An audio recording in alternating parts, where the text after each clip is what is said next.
दीक्षित जी का जाना कई कई दृष्टियों से, खास तौर से मेरे लिए बहुत तकलीफदेह है, क्योंकि आजकल पत्रकारों की जो जमात है, खास तौर से मीडिया में जितने लोग फैले हुए हैं, उनमें से 90% ऐसे लोग हैं जिनको देखकर पत्रकारिता के पूरे पूरे पेशे पर शर्म आती है। ऐसे लोग हैं जो पत्रकार तो कम हैं, लेकिन दलाली अधिक कर रहे हैं या गुलामी अधिक कर रहे हैं। जबकि कहा जाता था कि पत्रकारिता चौथा खंभा है। लोहिया जी कहा करते थे, अगर लोकतंत्र को बचना है और लोकतंत्र के माध्यम से किसी सामाजिक लोक समाज को बचना है, तो पत्रकारिता जो है वो एक चौथा स्तंभ है। कहा जाता है कि जब सारे लोग विधानसभाओं से, लोकसभा से, न्यायालयों से, कार्यपालिकाओं से दुखी और निराश हो जाते हैं, तब वे प्रायः पत्रकार के पास आते हैं, और पत्रकार से भी निराश हो जाते हैं तो साहित्य के पास चले जाते हैं। तो ये जो प्रोफेसर कमल दीक्षित जी थे, वो ऐसे पत्रकारों में थे, ऐसे आचार्यों में थे पत्रकारिता के, जहां अभी उम्मीद बची हुई थी।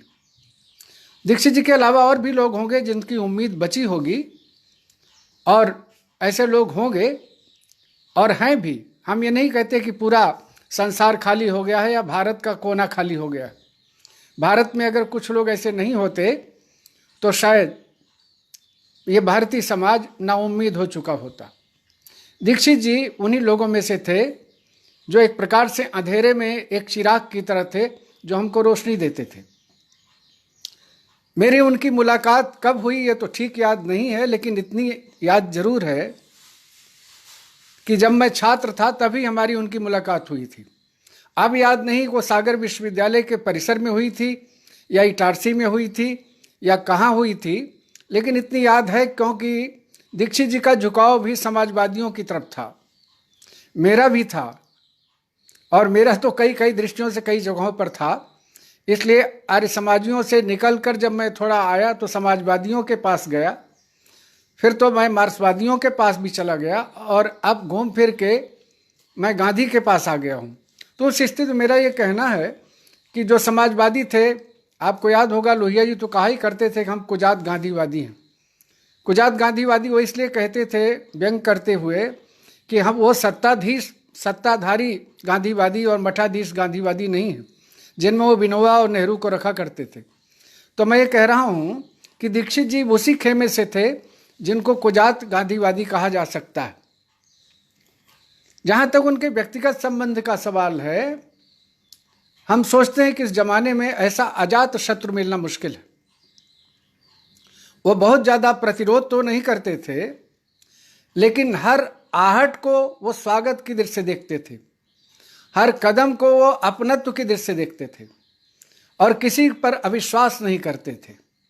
आजकल ये गुण दुर्लभ हो गए हैं, क्योंकि आपने सुना होगा बशीर बद्र नामक शायर ने लिखा कि ये नए मिजाज का शहर है, जरा फासले से मिला करो। सभ्यता हमारी यहाँ तक चली गई है कि अब किसी से मिलने में भी भय लगता है, और अपना मन खोलने में तो बिल्कुल ही भय लगता है।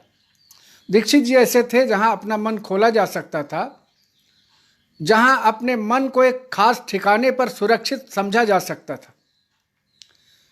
क्योंकि मैं तो विदिशा में था तब, काफ़ी दिनों तक मैंने विदिशा में ही पढ़ाया। मैं कह सकता हूँ कि मेरी आधे से ज़्यादा ज़िंदगी विदिशा में ही गुजर गई, और विदिशा के लोग ये मानते भी हैं, दुनिया के लोग, देश के लोग मानते हैं कि मैं भी विदिशा का हूँ। अगर मैं भोपाल का कह देता हूँ तो लोग नाराज़ होते हैं। तो मैं आप लोगों को कहना चाहता हूँ, बावजूद इसके हमारे और दीक्षित जी के संबंध बने थे। जब मैं भोपाल आता था, जब कभी किसी सभा समारोह में हमारी मुलाकातें होती थी, तो दीक्षित जी की मुस्कुराहट जो हमने पहले देखी थी, वही मुस्कुराहट मुझे बार में भी दिखाई पड़ती थी। और उसके बाद जब यहाँ भोपाल आ गया तो हमारे कुछ बहुत प्रिय लोग थे जो चाहते थे कि मैं विश्वविद्यालय में जाकर पढ़ाऊँ, और उसमें एक दीक्षित जी भी थे।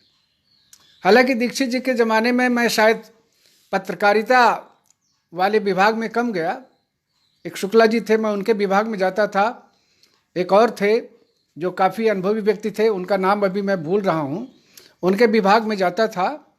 लेकिन फिर एक समय ऐसा आया जब मेरे कुछ छात्र एक्सीलेंस से आए और उन्होंने मुझसे आग्रह किया कि आप हमारी कुछ क्लासेस लीजिए, जिसमें ख़ास तौर से 2 छात्रों की याद मुझे आती है।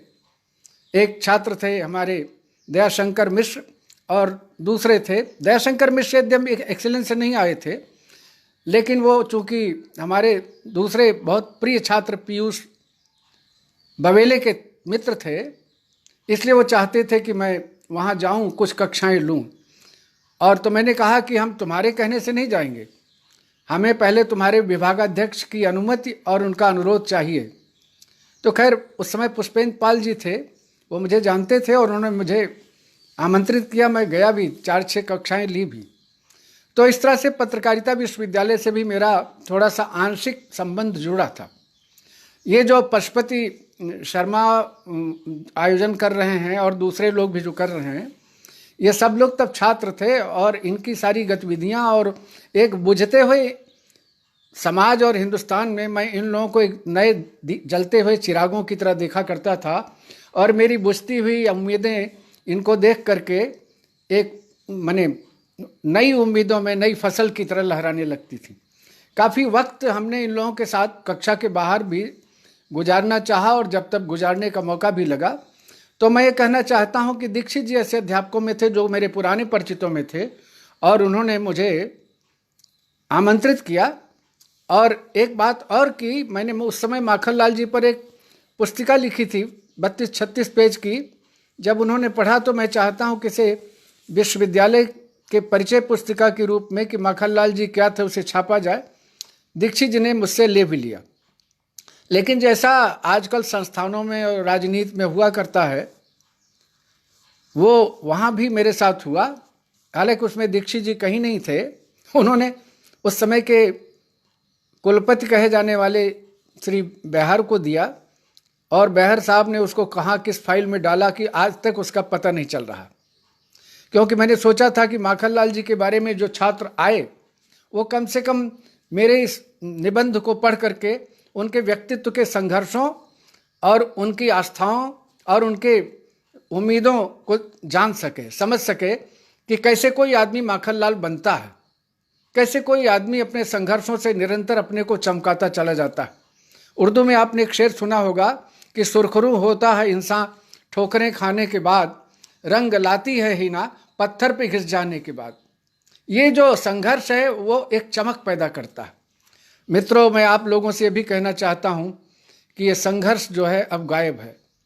अब इसकी जगह एक दूसरा शब्द आया है, समझौता, घुटने टेकना। पहले माना जाता था कि जब कोई हार जाता है तो घुटने टेकता है। अब तो लगता है कि पूरा का पूरा समाज, पूरी की पूरी पत्रकारिता की पीढ़ियाँ अपने घुटने पहले टेक चुकी हैं, कहने वाले ने कहा बाद में। ये जो स्थिति आ गई है, इसलिए दीक्षित जी को अगर आप लोग याद कर रहे हैं तो ध्यान रखिएगा, दीक्षित जी का नाम कमल था और उस कमल का वह अर्थ नहीं है जो आप आज राजनीतिक रूप में देख रहे हैं। कमल का अर्थ है जो तमाम घिनौनेपन से, कीचड़ से ऊपर उठकर जिए, मुस्कराए और जिसको देखकर लोग समझ सके कि कीचड़ में भी कमल खिल सकता है। दीक्षित जी का व्यक्तित्व कुछ वैसा ही था। तो मैं आपसे कहना चाहता हूँ, दीक्षित जी को याद कीजिए तो कर्मकांड की तरह मत याद कीजिए। दीक्षित जी को याद कीजिए तो एक आदर्श की तरह याद कीजिए। दीक्षित जी को याद कीजिए तो संघर्ष की तरह याद कीजिए और दीक्षित जी को याद कीजिए तो एक उम्मीद की तरह याद कीजिए कि आपको एक नया भारत, नया समाज बनाना है। निजी तौर पर मैं जानता हूं कि चूँकि वो आपके आचार्य रहे हैं, इसलिए उनके जाने पर आपको बेहद तकलीफ़ हुई होगी। तकलीफ़ वो मेरे मित्रों में थे इसलिए मुझे भी हुई है। लेकिन मैं कहना चाहता हूं कि जो मूल्य वो छोड़ गए हैं, जो सपने आपको दे गए हैं और संघर्ष का जो रास्ता सिखा गए हैं, उन रास्तों को अगर आप याद करेंगे तो दीक्षित जी को याद करना पाखंड नहीं माना जाएगा, बल्कि एक सार्थकता मानी जाएगी। और जब कोई शब्द अपनी सार्थकता प्राप्त करता है तभी वह समाज में अपनी अस्तित्व को और अपने भरोसे को बचाए रखता। मैं अब उम्मीद करता हूँ कि आप इस भरोसे को बचाए रखेंगे। धन्यवाद।